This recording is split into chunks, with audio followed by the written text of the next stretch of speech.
comme ni ngeen ñu ko mayee dañ ko tënk rek ci turu président parce que pour préciser que le président de l'ASC c'est monsieur Pape Sambou Diouf mooy président ASC bi donc empêché moom moo fi waroon toog def bilan moral bi ñu jéem ko def à sa place. Merci président. Donc je pense que ñun ñëpp dégg nañ li nga xamante ne moom la président bi wax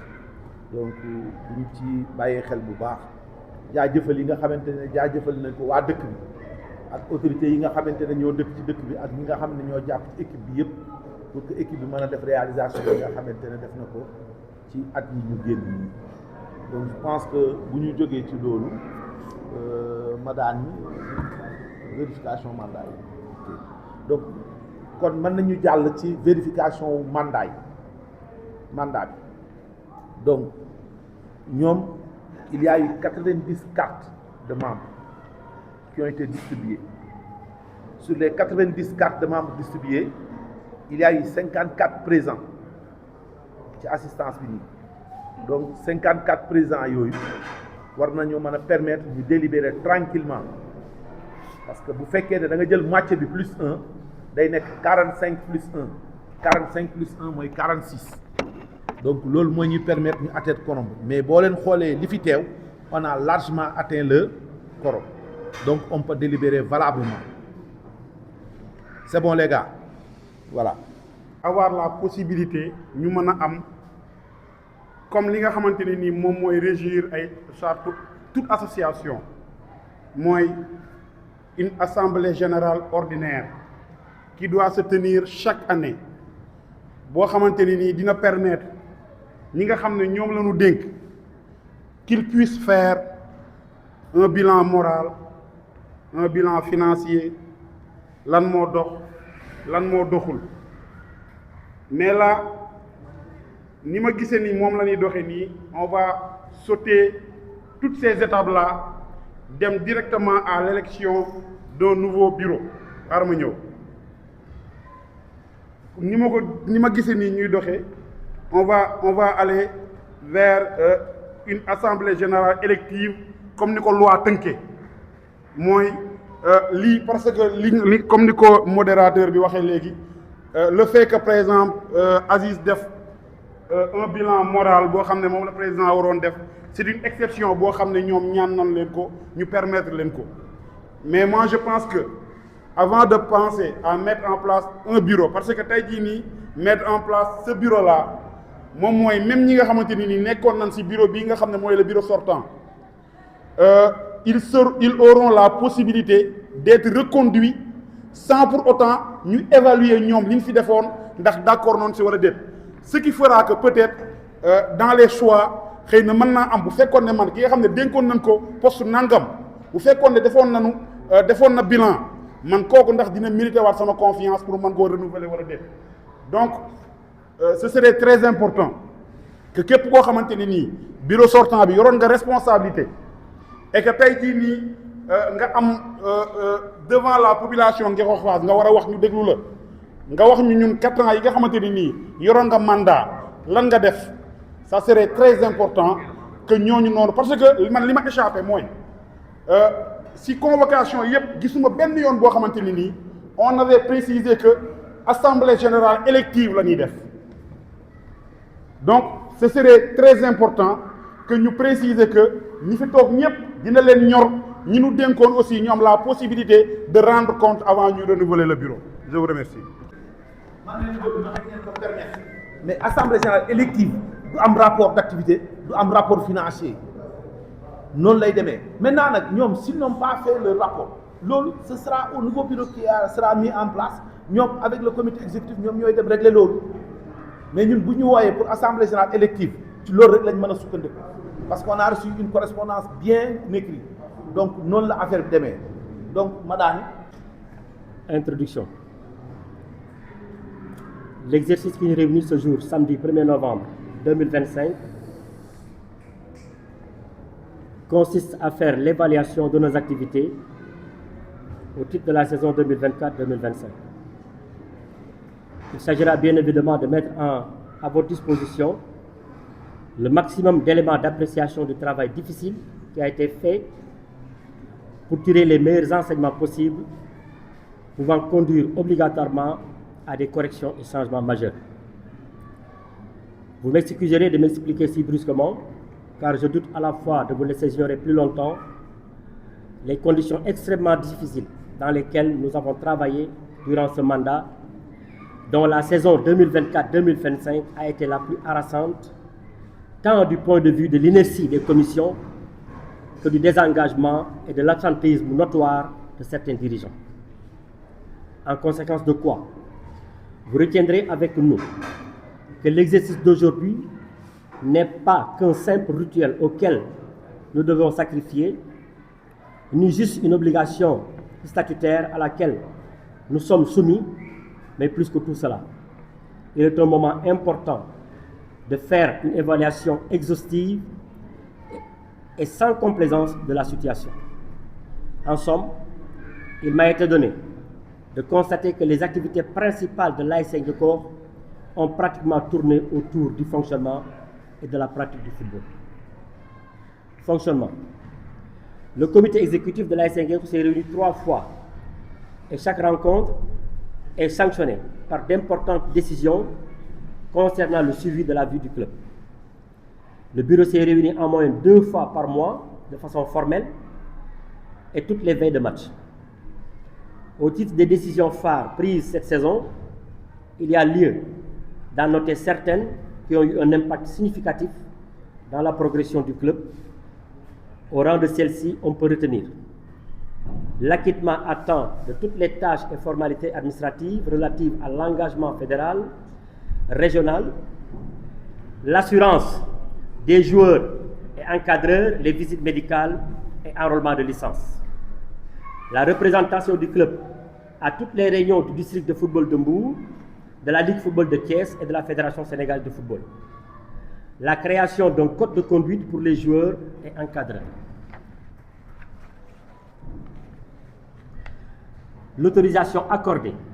à la commission technique pour recruter Pape Ndiassé Mbeng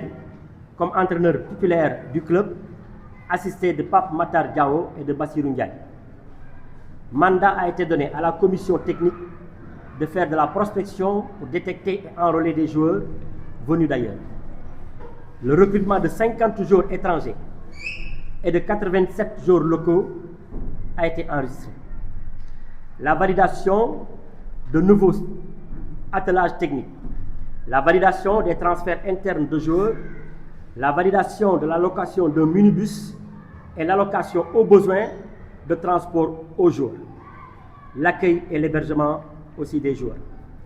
la validation du plan d'entraînement et des matchs amicaux, la validation de la décision de participer uniquement au championnat régional afin de maximiser nos chances, la participation à la réunion du COMEX de la Ligue régionale de football de Thiès pour le tirage des poules du championnat et la confection du calendrier, la recherche de moyens additionnels et de partenaires privés, la prise en charge médicale des acteurs à chaque fois que de besoin, l'organisation, le suivi des regroupements et l'évaluation des matchs, la réception de demandes de partenariat de Riser, la mise en place d'un projet de partenariat avec Yakar Sénégal. Social. L'AS Guékor a toujours apporté son soutien, ou plutôt son assistance, à ses membres dans les différents moments de bonheur et de malheur. Compétition, championnat régional. 4 équipes en lice étaient réparties en 8 poules pour un championnat aller-retour assorti de play-off. L'AS Guékor était logé dans la poule D en compagnie de Pout Sporting Club, de Ndersak Guéreau, de Gounaïngaï, de Morolan, de l'Académie Team et de Diamaguène. On a assisté à un championnat très relevé dans l'ensemble marqué par de belles empoignades de part et d'autre. Pout Sporting Club et l'AS Guékor se sont classés premiers et deuxièmes, aussi bien à la fin de la phase aller que de la phase retour. Cela s'est traduit naturellement par notre qualification au play-off. Ce second tour, communément appelé play-off, regroupait au total 12 équipes réparties en 4 poules de 3. La poule de l'AS Guékor était composée de l'AS Guékor, DSFA et de Sali FC. Au bout du compte, DSFA est sorti premier et s'est qualifié.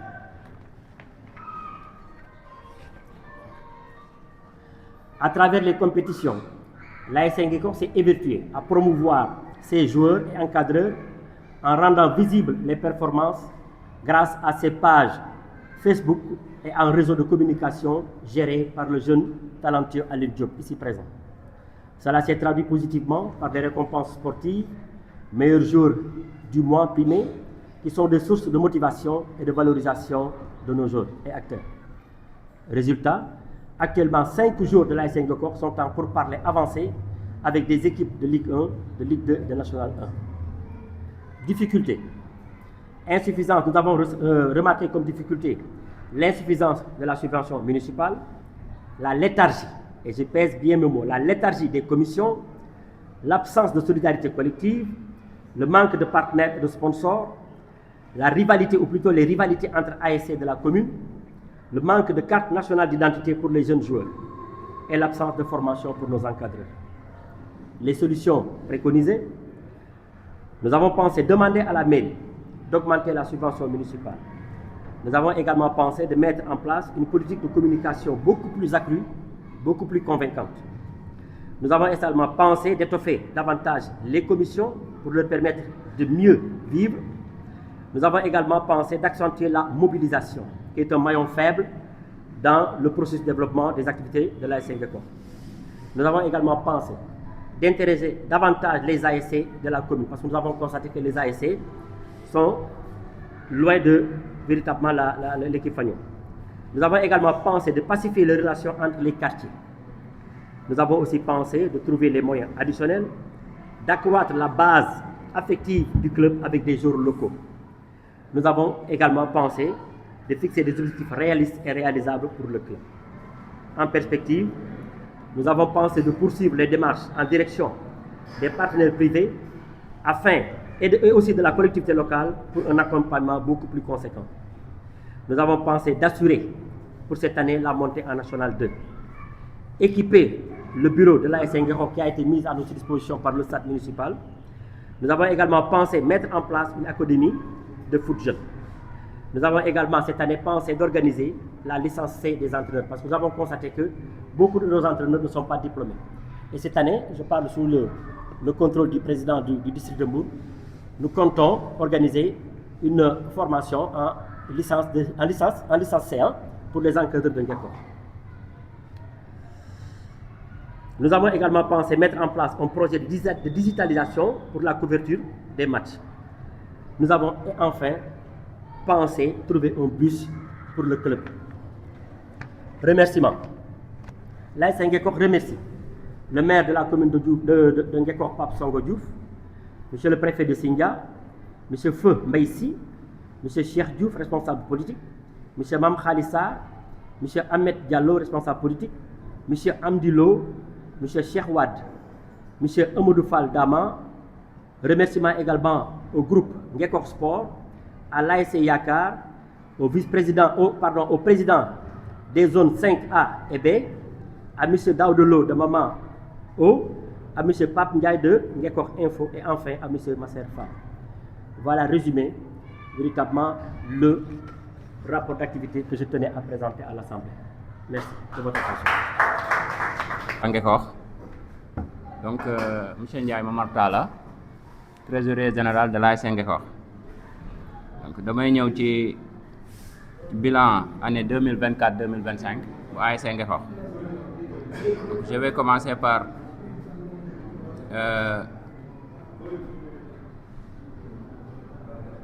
solde bi ñu amoon en 2023-2024 solde bu négatif lañ amoon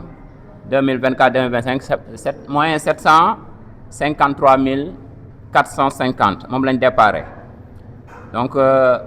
ñu am subvention municipale 5 millions solde bi ñëw 4 246 550 francs. Ñu am subvention fédérale 1 million solde bi demaat 5 246 550. Ñu am don et legs ñu jàppale ñëpp durant la compétition. On a eu en tout et pour tout 2 500 000 francs. 2 500 000 francs de dons et legs, ce qui nous donne une solde de 7 746 550 francs. Nous faisons coach 450 000. Donc du mois d'octobre au mois de juin, 450 000. Solde bidem 7 296 550. Équipement et matériel sportif 680 000. Solde bidem 6 616 550. Prime des joueurs 2 280 000. Prime. Solde bidem 4 336 550. Regroupement 14 matchs. Buñ ko bolé day joxe 980 000. Solde bidem 3 356 550. Transport match 325 000. Moi les 14 matchs aussi. Solde bidem 3 31 550. Transport entraînement. Moi jour yi daan jógee Mbour wala Ngaparou ñëw entraînement du mois d'octobre au mois de juin. On a dépensé 1 540 000. Solde bidem 1 491 550. Médical 210 000. Solde bidem 1 281 550. Organisation des matchs à Mbour. Bu ñuy organiser match yi stade dañuy fay comme niñ koy defee ci nawetaan. Donc déficit yi ñu am boo ko boolee lépp dafay joxe 438 000. Solde bi dem 843 550. Social mystique 14 matchs yi ci mystique on a dépensé 1 520 000. Solde bi dem moins 676 450. Et achat de chaussures, on a acheté 10 paires de chaussures. Ici des ay dons la ay ñuñ parrainé ñoo ko jënd 10 paires yi ñu jënd mu nekk 250 000. Solde bi dem 26 450. Moins 926 450. Donc nous sommes déficitaires de 926 450 francs à l'heure actuelle. Bilan ASC Ngexox. Donc loolu mooy bilan bu 2024-2025. Merci. Merci beaucoup monsieur. ma ne dama bëgg a sànni sama xalaat tuuti ci mbir mi parce que Ngexox équipe bu district bi la Ngexox équipe bu Ligue de Thiès la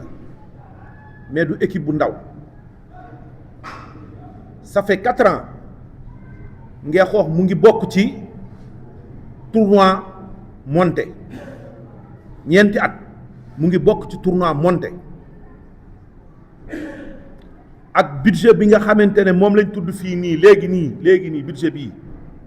ñu tudd fii léegi man Ngexox moo dóor sama équipe aller retour dafa am moyen moo tax mu dóor ma ñoom ñi xam nañ sama équipe ay boy yu mën a football la fa nekk mais dañ maa ëpp moyen man su ma paree damay lijjanti lu ma jox sama boy paas ñu dem ñibbi mairie joxuma subvention ba fi may waxee ak yéen nii mairie Mbour joxuma subvention benn subvention laa jot mooy 1 million yi ma fédération jox moom laa joué ba sama saison jeex mais gis naa ne seen dirigeant yi ñi ngeen dénkoon yéen nag yéen a mën a am seen appréciation mais man mii dund ak ñoom ci terrain bi gis li ñuy daj xam naa ne ñu jar a félicité lañu xam lu tax ma leen xam naa lu jar a félicité ngeen Sandiara budget 25 millions lañ am man maa demoon ci AG ba 25 millions la maire bi teg ci taabal ji te boo ko ne kaay dajeeg Sandiara mu ne noonu seetal ma keneen kaay dajeeg Ngeexoox mu ne noonu seetal ma keneen bañ leen boolee daaw c'était daaw play off yi Ngeexoox dafa dóor Sandiara ba mu tëdd ñun ñëpp gis nañ li fi def ba moo tax Ngeexoox tey yéegul mais tey heure bi Ngeexoox war na ko fekk national 2 donc tey équipe bi problème bi mu am tey fondamentalement mooy problème de finance gis ngeen gars yi football bi xaalis moo ko yor boo yorul xaalis doo dem Saly gii ngeen di wax nii Saly toog na ñaata at demul tournoi monté ba daaw lay soog a dellu si ak tournoi monté Saly ñaata la leen seen maire di jox 16 millions 16 millions ay club régionaux laa lay wax ngapparu gii rek ñaata la leen seen maire di jox mais tey jii Ngeexoox avec le peu bi nga xamante ne moom la am mairie bi jox ko ak seeni am di jàmm yi nekk ci biir dëkk bi jox leen ko yàlla defal na leen ba ñu ngi am ay résultats yu satisfaisants parce que boo teglee 4 ans di dem tournoi monté te tournoi monté bi li EG waxul mooy play off yi kenn gañewu leen vous n'avez pas perdu de match ci play off yi parce que des fois Saly la dóor match ni la yéen ngeen taseeg Saly donc cela veut dire que c'est un très bon parcours maintenant li ci des mooy nit ñi jàpp ci et ci biir waxinu secrétaire général dégg naa ci ay wax yoo xamante ne lu jot a bàyyi xel la rivalité entre les ASC de Ngeexoox manque de solidarité gars yi loolu fu mu amul dara mënu fa am loolu fu mu amul dara mënu fa am aujourd'hui su leen yàlla mayoon ba ñu doon def tirage wu championnat régional Ligue de Thiès bu ñu doon def tirage bi di ngeen gis ne am na ay nit yoo xam ne dañuy ñaan pour bañ a taseeg Ngeexoox parce que dañu naan ñoom suñu bëggee dem play off buñ taseeg buñ bokk ak Ngeexoox poule parce que dañu naan Ngeexoox ku bokk ak moom poule da lay gañ loolu yëpp li ko indi mooy management bi nga xamante ne moom ngeen ñi fi nekk as néew parce que nag bureau Ngeexoox yaatu na de mais man su ma gisee kii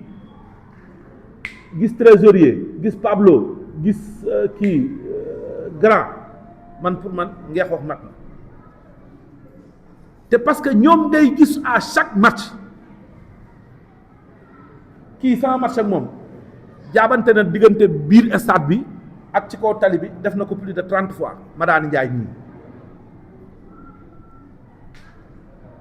parce que match bu crucial la woon parce que man ak moom moment boobu bu gañe woon yaay jël deuxième pour dem pour donc cela veut dire que ñi fi nekk am nañ volonté bi bëgg nañ mais problème de moyen moo fi posé wu donc gars yi ñi fi nekk mën a waxtaan ak maire ñi fi nekk mën a jàpp ci équipe bi nañ waxtaan ak maire mu yokk loxoom man dama ne Sandiara fu muy jëlee 25 millions maire Sandiara fu muy jëlee 25 millions di ko def ci équipe am maire Saly di jël 16 millions di ko def ci équipe am Ngapparu def presque 10 millions ci équipe am Somone di def lu mel noonu kon Ngeexoox kay maire bi war naa mën a jàpp ci loolu def lu mel noonu parce que benn équipe bi moo fi nekk maintenant li ci des mooy solidarité bi gars yi bés bu Ngeexoox yore national yéegee national 1 képp ku dëkk Ngeexoox rek di yeewoo Ngeexoox rek sa xol dina sedd te loolu mënul tey yem ci ñetti nit ñaari nit il faut que ñëpp jàpp ci ren dañoo def carte de membre pour assemblée générale bi mais bu carte de membre amu doon salle bi dina ëpp nii nañ leen waxante dëgg su carte de membre amu doon salle bi dina ëpp nii mu mel nii tey ndax ñëw naa fi seen assemblée générale am na assemblée générale boo xamante ne fii lañ ko defoon man maa ñëwoon encore comme superviseur gis naa li fi nekkoon ci ay nit mais tey ñu ne carte de membre 10 000 francs ku ko amul doo mën a bokk gisoo kenn kon am na équipe bi ñu mu ñoru te nag Madani wax na ko heureusement que ñoom ils ont pensé à mettre sur pied une académie gars yi gone Ngeexoox niñ mënee football xale yu Ngeexoox yu ndaw yi yu tuuti yi niñ mënee football xaw ma yéen nu ngeen def ba yéen gisu leen ko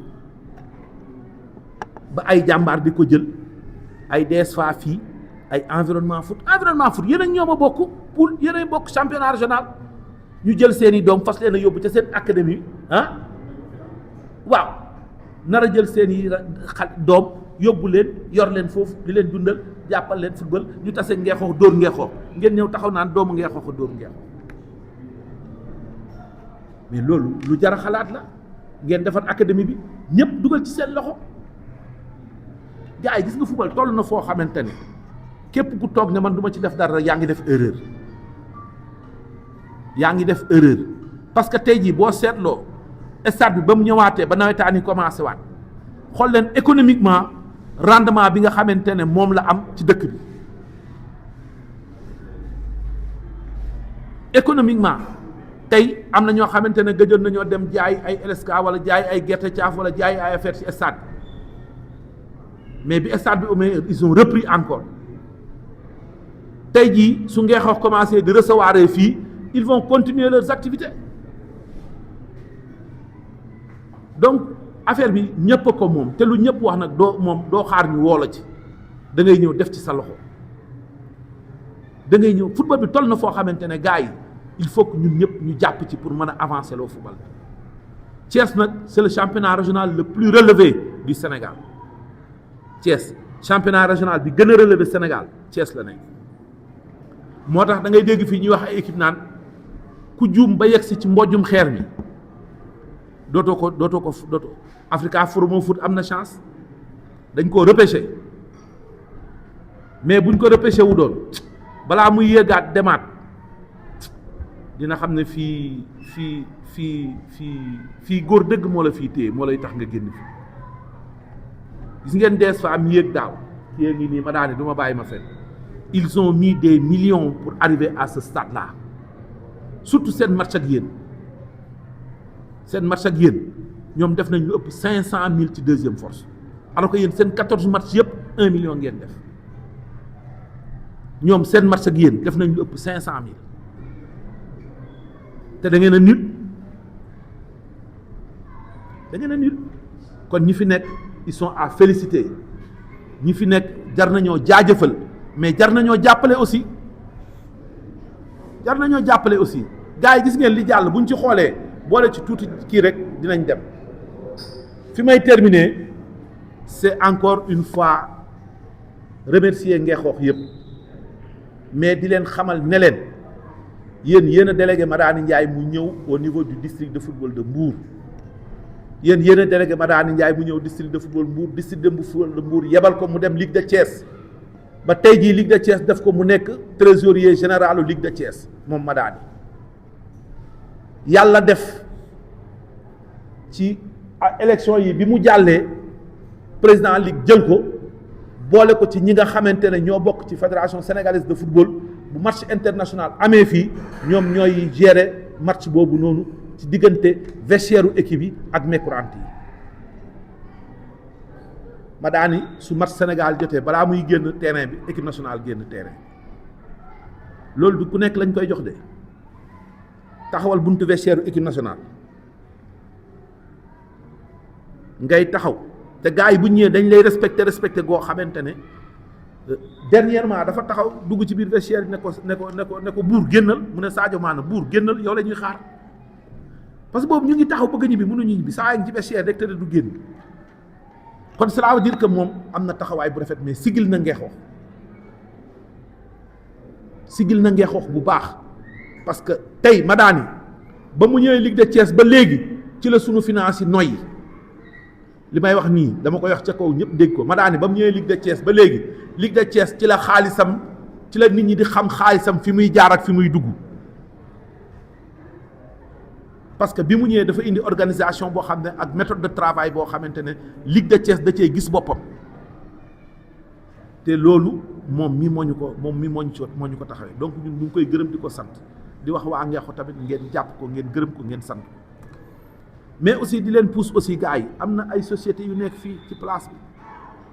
bi nañ leen jéem a dem ci wetu ñoom woote nag du ñu ñëw de parce que gis nga nag gars yi équipe moo métti gis nga koo wax mu ñëw benn jour ñëw match tas nga ne ko ñu de amaguñu prime booy 10 000 francs nga war a joxe 180 000 jox ko booy mu ne waaye ñii xanaa dañoo dof 10 000 la ñuy jox booy gis nga bu génnee 100 000 jox la prochain match doo ko gis parce que daan fii bu ma fi yàggee du ma am dara mais bu fekkoon ne kees gi am na ba fees dell kenn du xalaat loolu gars yi kon nañ leen lijjanti ñu def kees gi fees bu kees gi feesee ñëpp noppalu ko ñëpp jàpp ci équipe bi donc guddal naa maa ngi leen di gërëm di leen sant léegi ñu mën a jublu maintenant ci comité exécutif bi. bu ma bëggoon def par rapport ak comité exécutif bi parce que dañ ko war a installer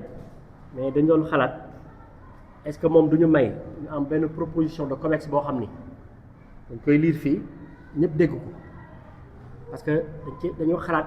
mais pour ñu def COMEX bi dañu regrouper toutes les identités remarquables de Ngeko ñi nga xam ne ñu ngi fi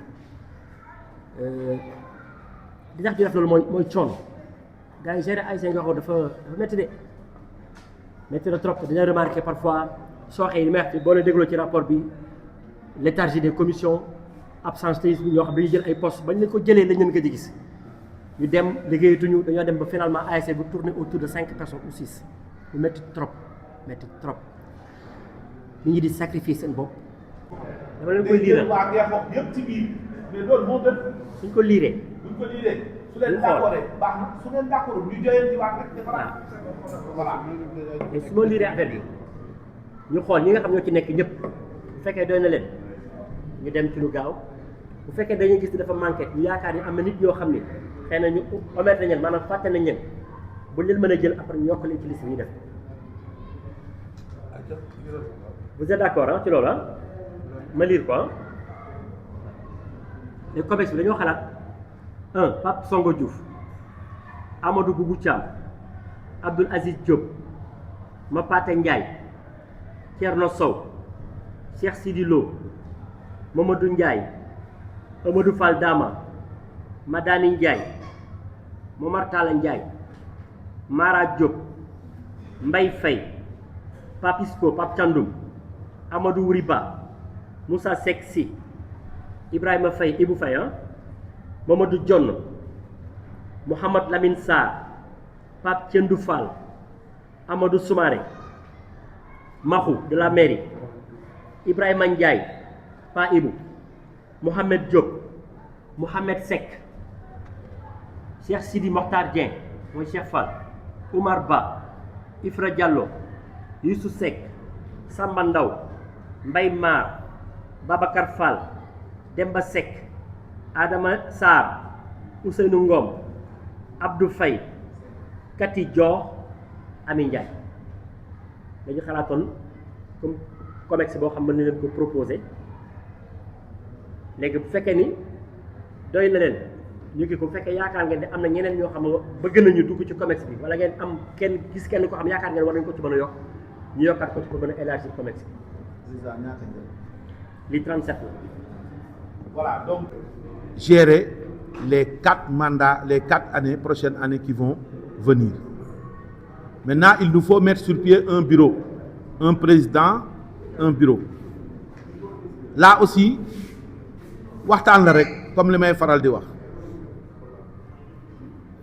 Si je prends l'exemple de certaines villes, ils disent que fii benn équipe moo fi nekk maire moo war a nekk président da koy nekk par force. da koy nekk par force ay Pire yi boo demee ay Ndoye Bane ñoo lay accueillir parce que c'est le maire de Pire ah donc maire war na ci mën a dugal loxoom def ni maire Sandiara ni muy def Saly le maire n'est pas là-bas mais président bi adjoint au maire la ah parce que ñoom rek ñoo ñu mën a jàppale pour ñu suqaliku ñoom rek ñoo mën a jàppale ASC pour ñu suqaliku. élire un président. bu ñu élire président bi après jox ko latitude moom mu former bureau après proposer ko COMEX bi toujours est-il que nag il faut ñu préciser ko bureau bi ci membre ci COMEX bi lay génne de. ku sa tur nekkul fii doo mën a bokk ci bureau bi. ah léegi leer na léegi président bu ñu ko élire président boobu mooy def kii am kii mooy kii bi de acca. asalaamaaleykum mbooloo bi ku ci nekk maa ngi koy nuyu ci turam ak santam waa di amaat kontaan tamit jàkkaarloog yéen macha allah am na solo donte tamit metti woon na ngeen taxaw yi def AG te tamit yaakaar naa ne bari na ay problèmes yoo xam ne rek la nañ ko ci biti ba mën a am ensemble bu mel nii mais dafa am tuuti rek li may wax parce que tamit dañu seetlu ne chaque jour Ngekoox ñun dañuy am problème mu xaalis te dama gis ne chaque jour Ngekoox dañuy jël ASC bi basé wu ci politiquement ñu basé wu ko ci monsieur le maire Pape Songo Diouf parce que tamit mosuñu am président bu ma nee mosuñu am président nag damay wax ne mosuñu am président boo xamante ni ab bonne volonté la boo xamante ni day dégager ay budget dégager xaalisam nga xamante ni mën na cee def xaalis boo xamante ni dina wuute ak li nga xamante ni moom la ñuy jot parce que tamit bari na ay ASC yoo xamante ni tamit seeni développement mu ngi dépendre ci nga xamante ni mooy président bi tamit li mu ci génne ak li mu koy jaral man damay gis ne tamit yéen da ngeen a dépendre trop ci situation parce que li ma fi gis 5 millions 1 million 2 millions 500 yi nga xamante ne nii dañ leen koo dimbalee kese ngeen fi lim par rapport ak li ma gis yeneen ASC yi doxee Sandiara comme grand bi gis naa muy jàppal kii bi tànk di la félicité wax bu baax a baax waaw da leen a jàppal tànk gis naa loolu mais tamit muy ñuy dégg ay budget yoo xamante ni Sandiara 25 millions fekk 13 millions somoon leneen ñun ñu yem ci ay 7 millions wala ci ay 8 millions ak li nga xamante ba pare ñu bëgg monter loolu mënta nekk ñun bu ñu bëggee monter nañu uti ay moyens pare mu uti ay partenaires yoo xamante nii yaakaar naa ne mën na jël ay millions di ko def ci ASC Ngekoox beneen bi may wax rek mooy président ren suñu assemblée générale bi dafa am coow maanaam wax nañ ko sànq information bi jàllul niñ ko waroon a waxewuñ ko noonu ba mu indi yenn détails yi pour man loolu war nañ ko mën a éviter waaw beneen bi tamit damay am kontaan tamit di leen sant bu baax di leen gërëm man daal la may wax mooy ASC Ngekoox nañ ko jox ñi nga xamante ne nii yaakaar nañ ne mën nañu débloquer ay moyens yu bari def ko ci ASC Ngekoox pour mën a mën mais nag avec nii ñuy doxee nii ak budget bii ma gis ni ASC Ngekoox déwén wala déwén teeg bu ñuy defaat ensemble problème yii lañ fiy indiwaat jërë ngeen jëf. Par rapport à la composition du bureau si laa doon wax du bureau waaw je suis au dépassement comité exécutif bi parce que dégg naa sànq proposition comme quoi le maire en tant que président moom après mu defar bureau man je suis pas d'accord ci schéma boobu noonu d'accord naa le maire après bu ñu defaree bureau bi les commissions mu defar commission mais man dama jàpp ne yaa ay postes clés yoo xamante yu nekk ci bureau man je suis pas d'accord à ce que maire après mu doon des postes nominatifs lu mel ne secrétaire général lu mel ne trésorier am na postes yoo xamante ne nii c'est des postes de responsabilité au même titre que président donc man jàpp naa ne yenn postes yi commission nag d'accord naa après le maire vraiment mu taxawal commission organisation commission relations extérieures yeneen ak yeneen mais yenn postes yi comme le trésorier comme secrétaire général ak yi ci topp man jàpp naa ne c'est l'assemblée générale qui doit vraiment xool ñi leen doy ñu tànn leen teg leen ci bopp postes yooyu noonu mais ñu bañ a nekk ay postes vraiment nominatifs voilà. Le maire Pape Songo Diouf dafa pare pour continuer nekkat président ASC Ngekoox ñu wax ci ñu confirmer loolu ba ma am ci procuration bi moo tax may proposer ça comment dirais-je sa candidature au poste de président de l'ASC Ngekoox voilà. gars yi devant l'Assemblée générale la ko parce que ñun ñëpp Ngekoox lañ dëkk te le modérateur wax na ko léegi l'argent c'est à la fois le nœud et le nerf de la guerre on peut pas ñu am ay résultats sans ñu am par exemple les moyens de la guerre man li ma gëm personnellement mooy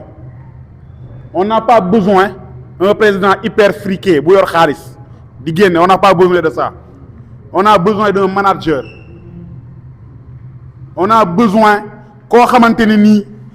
sincèrement mën na parce que du rek boo yoree xaalis mën ngaa def lépp donc ñu góorgóorlu ci loolu bu baax ñu xam aussi que ne gis nga ASC Ngekoox li koy yor dërëm ak ñaar dërëm ak fukki dërëm yi nga xam ne doomu Ngekoox yi ñoo koy war a contribuer c'est très important pour li jëm ci kanam donc di wax rek ne man awma benn objection par rapport ak le maire nekk le président de l'ASC Ngekoox mais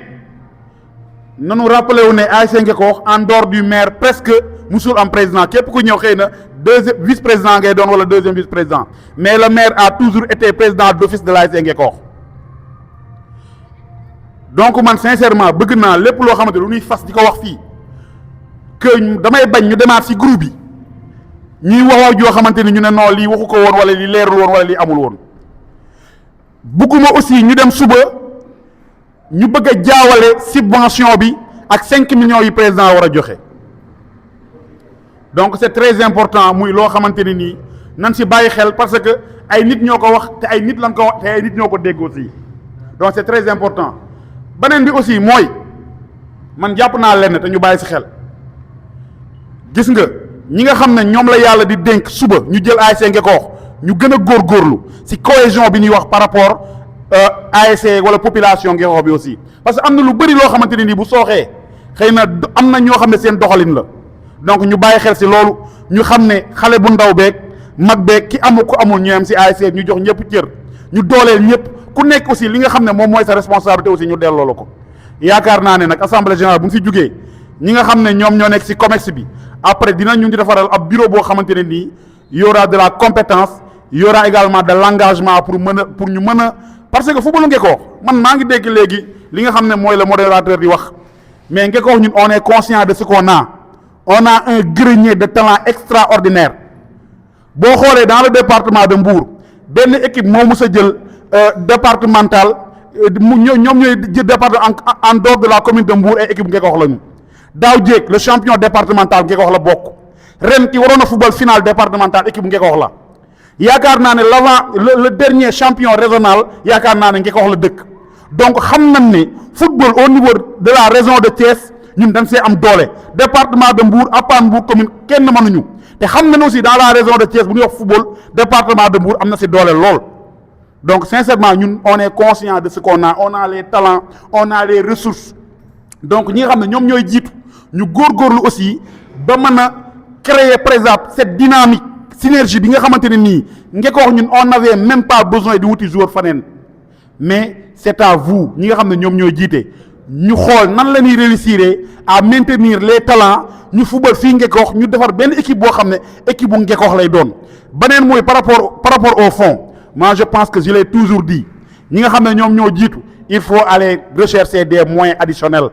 il faut pas à chaque fois ñu jël ne ñu ngi basé wu par exemple pour équipe bi fonctionner li maire di joxe subvention bi ak li ñuy dajale ci groupe bu Ngekoox sport wala faneen ak faneen il faut chercher des sponsors il faut trouver des partenaires pendant presque 10 ans 15 ans on n'arrive pas à avoir un partenaire boo xam ne parce que avec la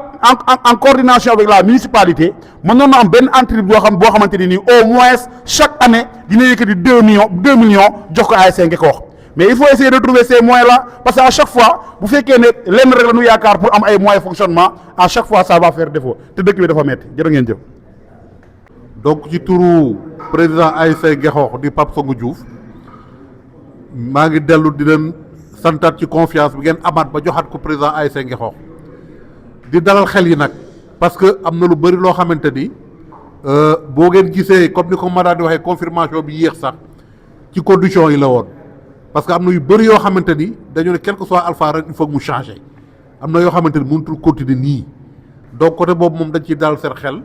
wax ni moom conscient na ci li nga xamante ni moom lañ yëkkatiwaat jox ko te ensemble dinañ ko gunge pour que vraiment ñu am ay résultats yu gën buñ fi toogaatee di def bilan ñu xam ni kat wax dëgg yàlla liñ ko tax ñu tànnaat ko duñ ci am déception donc foofu la yemale kaddu gi di sant ñëpp di gërëm ñëpp ci teewaay bi. et di wax ni assemblée générale bi jeex na ñu ngi sant ñëpp jërë ngeen ñëpp ba beneen yoon incha allah merci.